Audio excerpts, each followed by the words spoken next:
Jokowi. Kritik kok dilarang. Dari mana ada isu vaksin itu obat? Dari mana ada isu vaksin itu obat? Dari mana ada isu vaksin itu obat? Gak ada obat COVID, bosku. Siapa yang bilang ada obat COVID? Jangan percaya statement di media, gak ada obat COVID, bosku. Dibohongi kalian selama semua ini, gak ada obat COVID itu, gak ada. 3M, memakai masker, mencuci tangan, menjaga jarak, tes tracing treatment, itu gak akan ada gunanya kalau warganya kelaparan. Kau pengen COVID kelar, kasih wargamu makan. Buat apa kita menjaga protokol kalau warga nggak makan? Jangan membuat asal statement untuk membohongi rakyat dengan harapan palsu. Itu realitanya. Kalian semua dibohongi, bosku. Yang namanya obat COVID ini renek. Saya dokter. Dokter dari dulu bersuara ini. Gak ada obat COVID. Lah gimana kita bisa antibodi kuat, orang warga aja nggak bisa makan. Inilah problem lingkaran setan. Harus. Ya, kalau virus itu kan tidak ada obatnya. Obatnya ya imunitas tubuh kita sendiri kan. Ya, nah sekarang banyak dikasih, kalau pasien berobat, dokternya ketakutan, dikasih obat-obat antibiotik misalnya, ya kan, dengan dalih untuk mencegah infeksi sekunder. Sedangkan 90% pasien yang kena COVID itu tidak mengalami peradangan paru-paru karena bakteri. Jadi tidak ada gunanya sebenarnya dikasih obat antibiotik, ya kan?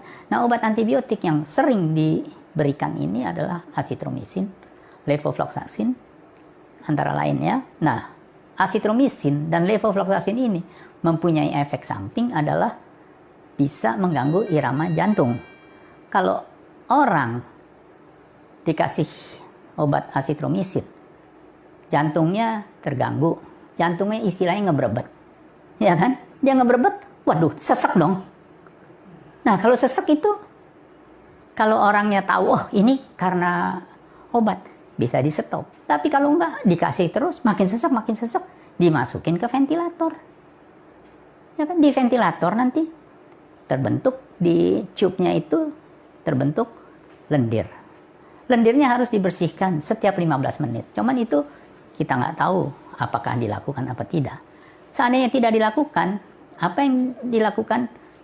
Tekanan ventilatornya itu ditingkatkan. Ya jebol lah paru-parunya. Ya kan?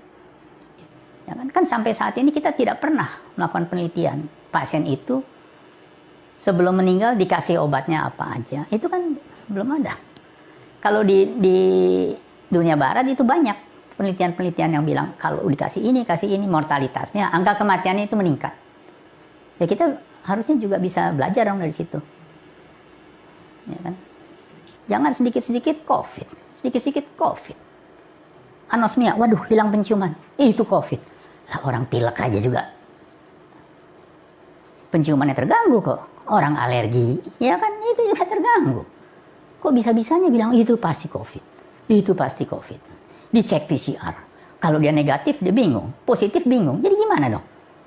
Ya kembali lagi seperti semula, belajar yang benar, jadi kita tahu. Jadi kita tidak takut. Sekarang kalau semuanya ditakut-takutin, tapi kita nggak belajar, ya susah. Jadi kita terbawa ketakutan. Kalau ketakutan kan kita tidak bisa berpikir logis lagi.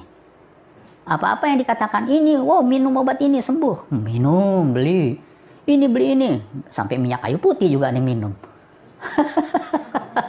Ya kan? Sekarang gampang lah. Obat itu. Yang jutaan aja. Ya itu ya obat jutaan itu ya sekarang orang yang tidak dikasih obat jutaan itu sembuh kok. Ya kan? Kita bandingkan aja lah. Kan sebelum obat diteliti, dikatakan manjur itu kan kita harus ada penelitian. Dikasih obat itu sama yang tidak dikasih obat itu. Kalau dua-duanya sembuh, tidak ada apa-apa, ya obat itu kemungkinan memang nggak dikasih obat itu juga sembuh. Iya dong?